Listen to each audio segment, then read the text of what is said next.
the huge energy opportunity is to figure out how to move to electricity to transport things. That's going to be an enormous growth opportunity. The bridge fuel, I think, if we wanted to use it as such, would be natural gas at this stage. And there, again, we have an enormous story because we don't have that many cars or buses that can run on compressed natural gas. We do not have filling stations that the average person can use if they exist at all. We need new pipelines. There's an enormous story of investment there that will have to happen. That would be the bridge fuel.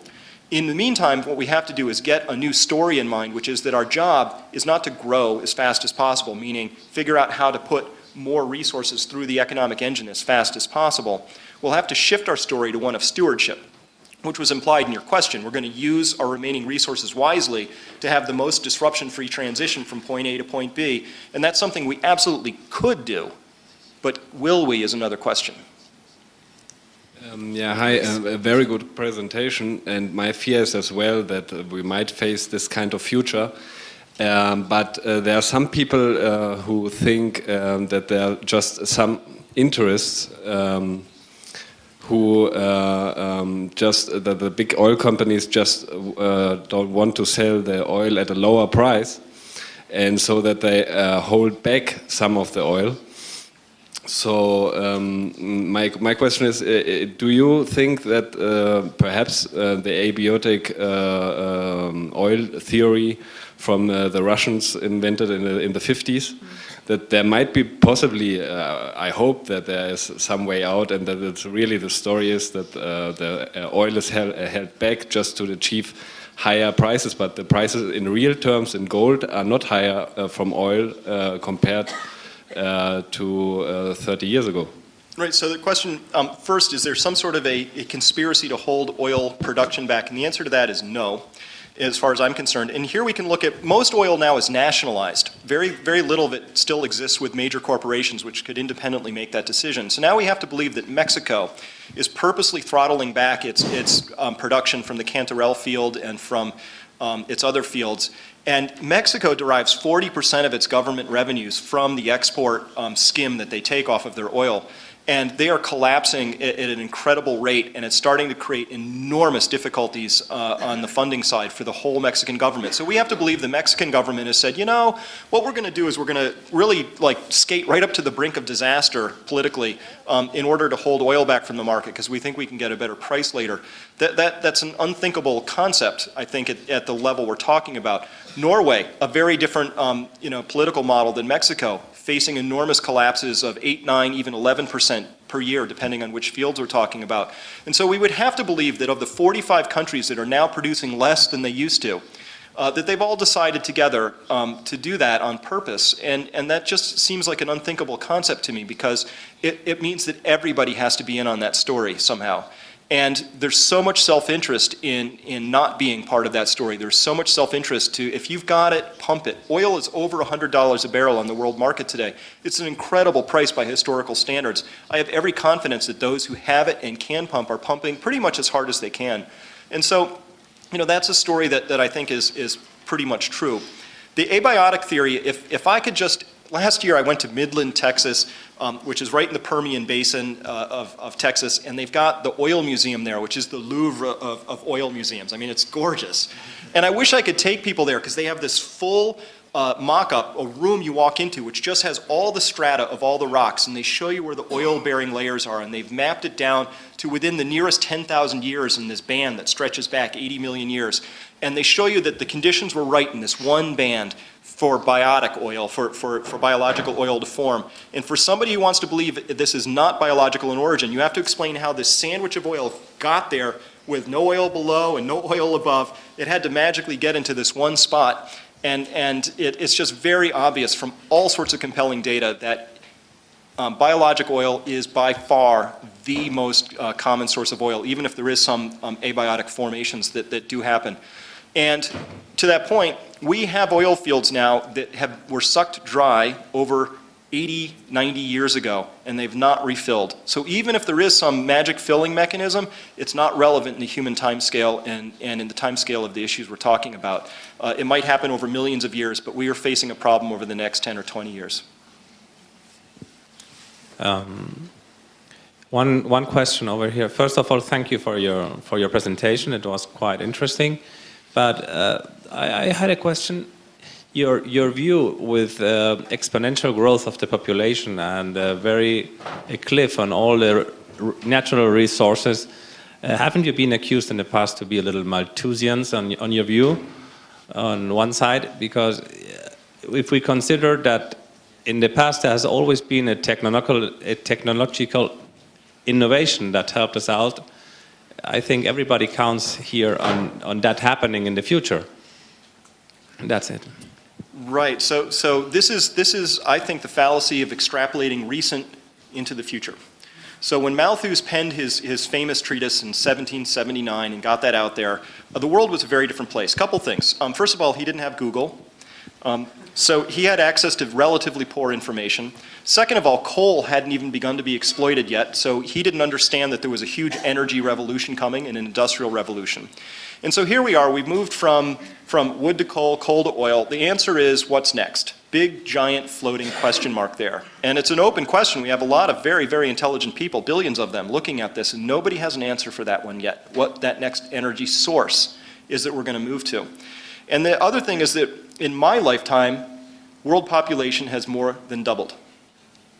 That didn't happen in Malthus's time. We live in extraordinary times, and you don't even have to crack the newspaper very far to see that we're experiencing all sorts of challenges, whether it's water tables or arable soil or mineral depletion. These stories are all right there, and so I do reject the idea that we can look back and say some guy in the late 1700s was wrong once, therefore everybody has to be wrong forevermore on this subject. It seems limited to me. And we have incredible amounts of data right now. And what I'd prefer to have, rather than an argument over whether it's possible to be wrong in the same way twice, I'd rather look at the data and say, what is this telling us? How many quadrillions of BTUs do we have? How many are we expecting? Is there a shortfall? And if there is a shortfall, how are we going to make that up? With opportunities that are realistic, that we know about. I don't have much interest in hearing about some guy in a lab made a beaker of something. I'm interested in, you show me the plant that's operating 100,000 barrels per day at a commercial scale that makes sense, and I'm interested all of a sudden. And there's just an immense amount of data that we can scratch at, an immense amount of experience that says, here are some things that simply suggest what's going to happen is change is coming. And that's my key point. I'm not here predicting a mass die-off, I'm not here predicting catastrophe, and I'm not going to tell you when. I'm saying that the mistake would be thinking that the future is going to resemble what we just lived through. And it's a very easy mistake to make. And I might be completely wrong, but what I'd love to have is that data-rich argument and counterbalancing argument, even a debate that would say, here's some credible things that we can point to that suggest how your story might be wrong, rather than casting all the way back to the 1700s, would be my response to that. Okay, otra pregunta ahí arriba.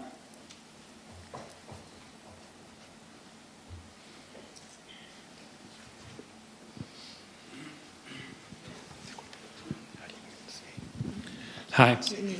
Could you share your personal forecast for oil in the coming years? In price. In price. I'm actually less price sensitive. So if I can hedge that and say in current dollar terms, because I have no idea what the value of the dollar is going to be going forward. So holding the dollar constant, which is a big if, my expectation would be that I am personally forecasting that we're going to have a supply and demand imbalance that will be completely obvious by the year 2013, give or take a year. And that's based on looking at current consumption patterns, looking at the depletion rates for all the major fields, looking at the new things that are coming online, and making one more assumption that we don't have some giant global recession/depression that knocks demand for a loop. But assuming that things limp along as they currently are, I'm looking for supply and demand to get seriously out of whack in the 2013 timeframe. When that does, we will see oil, I think, double in price pretty rapidly, and then probably triple in price before it completely hamstrings world growth again, and we go through a sawtooth pattern of economic recovery, and oil prices collapse it, recovery, oil prices collapse, sort of a sawtooth pattern as we go down is generally how I think this is going to work. And what I'm looking for here is really around the idea that oil, the thing that we have to understand, so 86 million barrels per day is total liquids production in the world. It's not the important number. The important number is how many of those go onto the world export market, because most oil actually gets produced and consumed in the host countries. 35 million barrels is how many barrels make it onto the world export market. If that, for whatever reason, suddenly goes to 34 instead of 35, that's when the trouble starts.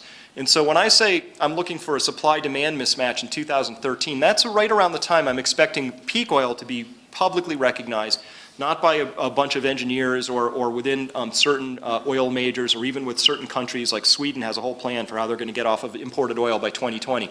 So beyond those groups, I'm saying world recognition of peak oil will probably happen around 2013.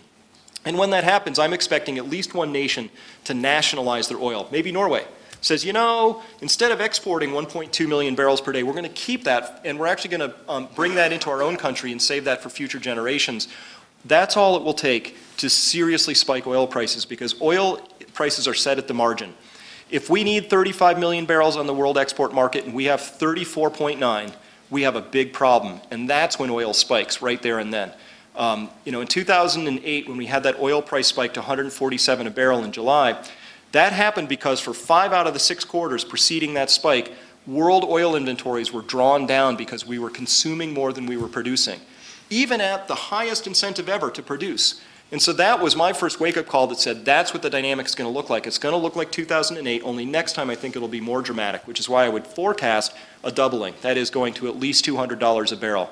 Would we pay that? Sure. We'd pay a lot more than that. Oil is worth a lot more than 200 a barrel. It's worth more than 400 a barrel. We'll pay it.